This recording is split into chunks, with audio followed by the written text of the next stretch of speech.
Back to the Growth Guide. Today we're with Carson Spitzke. He's the founder of a PR firm called Spitz Solutions. Thanks for joining us today, Carson. Thanks for having me, Keigan. How's it going for you? Good, thank you. So we'll dive right in. First off, can you talk a little bit about why you got started in the PR industry and how, and just walk us through kind of the beginning steps? Yeah, sure. So my backstory or why I even started doing PR is fairly simple, right? When I graduated when I was about 17, I didn't really know what I wanted to do, like, most 17-year-olds. I kind of figured, well, I don't really want to work for anyone. I kind of want to make some money, and I do want to be in control and build stuff at the end of the day. So I ended up falling down a rabbit hole on TikTok, Instagram, as I'm sure many people do, where they're watching this whole how to get rich quick, how to make money online, that sort of stuff. And I kind of figured out, well, okay, I kind of want to like not live the lifestyle, but figure out how I can support myself.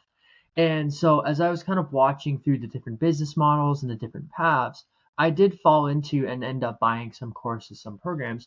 And when I ended up starting like a marketing agency, when I realized, okay, I need to own a company, I can't trade when I have nothing, I can't run an e-com store with no skills, I realized, well, why did I buy stuff in the first place? And it was because of two main reasons.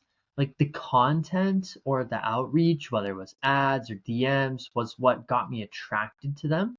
But the third party social proof, whether it was the press or a big name testimonial from someone like Kevin O'Leary, was that deciding factor to push me through. And I kind of figured, well, I'm not the dumbest person in the world.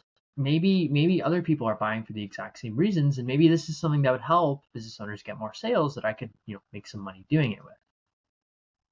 Awesome. Like similar to me, and I think a lot of people, especially young people in the space now, it's very much being indoctrinated through that social media content of kind of like living that lifestyle, especially if you have no prior experience.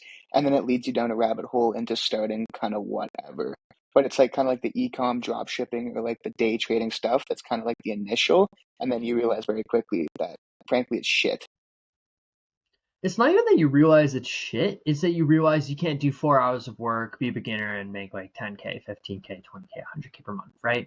And I kind of I don't know about you, but I had kind of a realistic mindset. Like I realized, well, if other people can do this, I can do it. And I realized it's not going to work overnight, right? Even if it takes like 5 years, I'm still going to end up doing it. I'm still going to make it work. Exactly. It's just kind of sticking through it. So transitioning more into your business model and PR specifically, how can brands position themselves as a trusted authority? Yeah, so there's a couple of things we look at. First, you want to meet your audience or your client base where they're at. And what I mean by that is you want to understand exactly, sounds cliche, but what keeps them up at night, what they care about. Like I sent you an ad the other day and it was by an earbud company, right, doing a Black Friday promo. They made probably one of the greatest ads I've ever seen.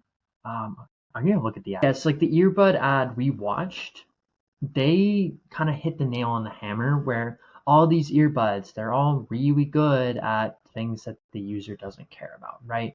And what they did is they went in depth on what I cared about, what you care about, and why that's an issue, why they're not taking steps, why their product is different, and how their product is better, right? And what they did also is they layered in third party social proof. Like the first 5 seconds of the video, the most popular tech YouTubers, content creators reviewing their products, and large publications as well. So, one of the easiest things is to just know your audience, understand what makes them tick, understand what's going to get them from one stage to the next stage, and then put that in your content, put that in your writing, put that in other trusted authorities as well. But the second part is just using relationships and building relationships, right? If you have Kevin O'Leary or Donald Trump or Joe Biden saying that your product is the best of all time, more people are more likely to trust in them rather than just you saying it yourself. So there's a number of ways to go about this. You can do reviews, you can do press, you can do testimonial videos, you can do content, things of that nature that are all valuable, all show other people or help solve problems. And doing that with scale and with impact is what really drives someone to believe that they can trust you. Makes sense. Do you think with the publications, you can integrate that into marketing and sales? If so, how? I need to take a sip of water. Hold on. Yeah, with publications, we look at it as a few different things. First off, it's a very good reactivation tool. Like, for example, if you run an ad to someone, right, and they don't click on the ad, but they engage in the video long enough to know that they watched the video, maybe they didn't click because they didn't have trust or the pain point wasn't relevant enough by or on a retargeting ad that does help people take it to the next steps. Can you repeat the question? I forgot.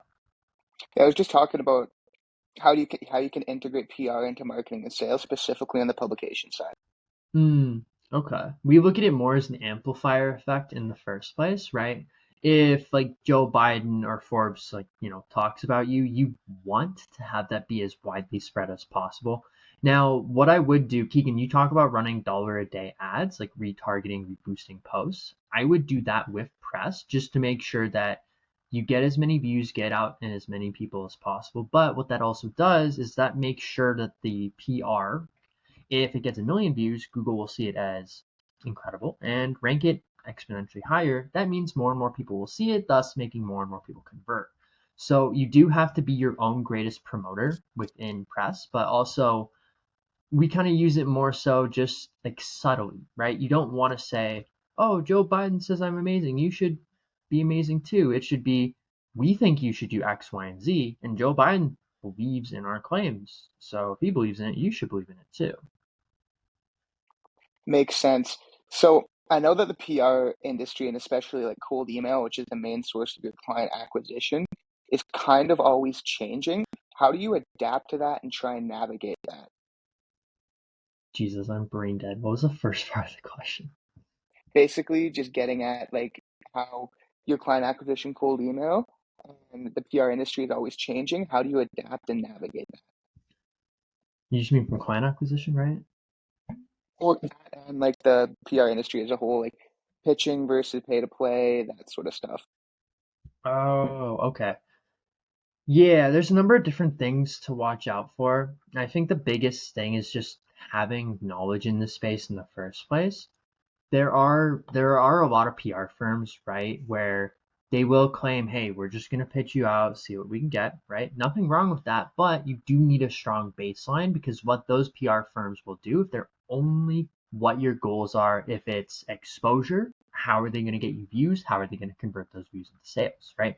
If it is credibility, how are they going to get you on the biggest name publications, right? That's really all you have to be after and all you have to monitor when you're looking at a PR firm, making sure they're transparent, making sure they can back up their claims, and also if they're emailing you, making sure that they actually, don't hit the spam folder on your emails, because then that means they can't email journalists.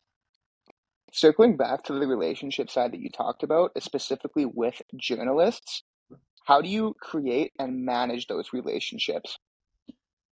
The easiest thing, because like we're doing this like all digitally for the most part, with a few different exceptions, it's really just getting your foot in the door, right? So a lot of journalists that we speak to, like you have to think, what's their end goal?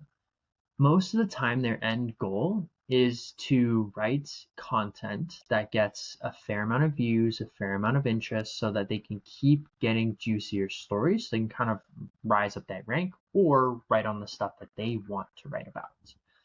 How can you help them do that? By being as relevant as possible with what you're pitching, being as considerate as possible, and ultimately being just as professional and as high quality of a resource for them. Now, so are you doing that pretty much strictly through cold email? For the most part, there's a couple different things we use. We use cold email for pitching. We'd be amiss if we didn't, right? We don't rely on that as our only source. The other thing we look at as well, we do look at various things where journalists are actively requesting for people to reply and to give input on what they're looking at. A couple of common tools, you can just look up hashtag journal requests, like JOURNO requests on Twitter or Instagram or LinkedIn. Journalists will put that hashtag when they want some feedback, some input for a story. At the same time, they may submit the story to help the reporter out or quote it or to a separate spot, right? Those are all great places to comment on various journalist reports, right? Like I went on quoted a couple of hours ago, right? And it's Thanksgiving, so I was really looking at Canada and UK. I saw when I went on like Forbes, CNN, BBC, all within the last day, right? And that was all from the same industry. I was just looking at personal finance and investing topics. So if you're able to reply right away and accurately and be the best reply possible quickly, you're gonna get some hits. Sticking on like the relationship building through cold email, I know that you have some mentors. Did you generate those through cold email? Yes and no. They were either DMs that I saw through content or cold email. All of them involved me reaching out to them via a channel like cold email or social media. My process at the end of the day, I really look at someone where what skill do I need to improve on? Okay, I need to improve on this. What part of their content can I digest right away? Okay, I can digest their content. Maybe I'm having an issue or an action step actually like implementing their content. Okay, let me DM this person, see if I can give them something that they actually care about, and in exchange, just ask for them to help give me some guidance or solve my problem. Makes sense. And then how do you kind of manage those relationships, kind of like mentor to mentee, and how do you vet? What do you mean vet? I know what you mean, but I just want to hear it. Like vetting basically, because as you know, like certain mentors may have a hidden agenda, or it's just not a very symbiotic relationship where it's like they want something from you. Yeah, I'm trying to figure out how to answer that. You It's don't like need to. We can no, I'm trying to transition. figure out how. Cause like I can answer it, I should answer it, I just don't know how. I think the easiest thing, like this is kind of cliche, but you do have to have abundance about you in a sense where just because someone's ahead of you doesn't really mean anything. Like I'm of the mindset where I can go hang out with a billionaire or people worth hundreds of millions, right? And it's not really gonna phase me, right? Like, oh, they're doing cool stuff. Cool. Who cares, right? Versus if you're coming into a situation where everything impresses you, everything shocks you, it's gonna pull you closer and closer and closer and closer to that mentor.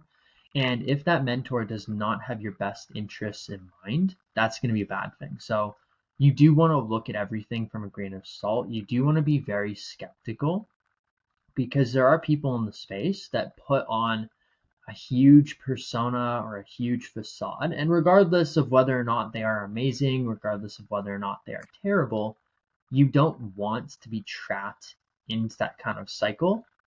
This is what I'm thinking. Is there any other advice? Does this seem the right way of thinking about it? Or is there another step I should look at here? Most of the time, if they give you advice, all you really need to do is keep them posted, give them updates on what you're doing, what worked, what didn't work, what you tried, the results. Always credit them, always thank them, always like play up to their ego, right? Like you don't have to be, if they tell you something you already know, you don't really have to be a dick about it. Like, oh, I already know this. Like you can say, oh, that's awesome. I didn't really know about this specific point, right?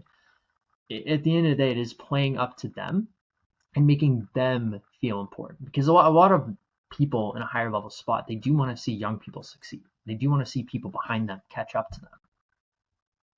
For sure. And then lastly, how do you measure the success of a PR campaign? And are there any specific KPIs that you're kind of looking for? And then share a case study with that. It depends on the client goals, really, because a lot of the people that I help, they're either looking for funding for their business, like generalized exposure from their industry, or really just credibility from a big name publication, right? Some of the people that I've talked to, they were just saying, hey, we just want to be on high level publications so we can use it in our ads, nothing really past that, right?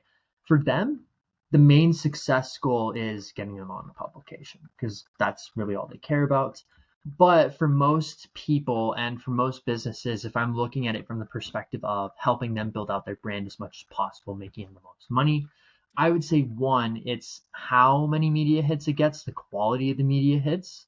Two, it's how many eyeballs you can get on that coverage.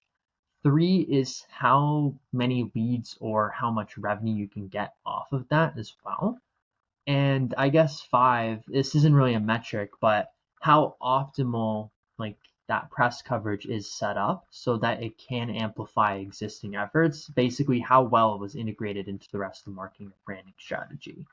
One one client we did this for, like we just put out a basic $300 press release for them, and they're aware of this, right?